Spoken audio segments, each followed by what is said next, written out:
Trae a tu peque. Hoy estimulamos su lenguaje con la granja. Hola, ¿cómo estás? Aquí tenemos la granja del tío McDonald. Vamos a cantar para descubrir qué animal vive aquí adentro. En la granja de mi tío, ia, ia, oh.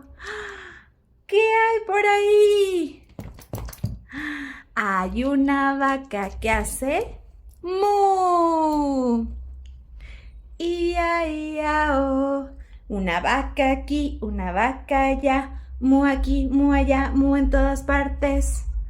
¡Hola, vaca!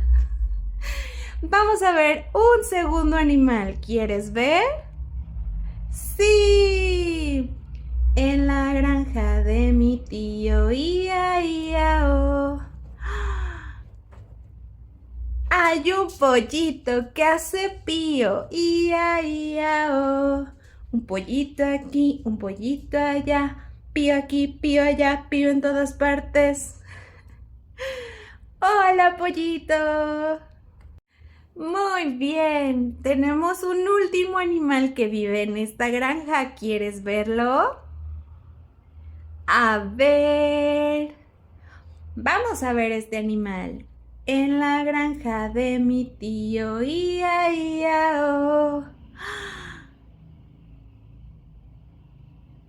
Hay un patito que hace cuac, ia, ia, oh. Con un pato aquí, con un pato allá, cuac aquí, cuac allá, cuac en todas partes. Vamos a saludar al pato. Hola, pato. Estos tres animales ya se van a ir a dormir a la granja. Les vamos a decir adiós. Adiós, vaca. Dile adiós. Adiós, pollito. Adiós. Adiós, pato. Adiós.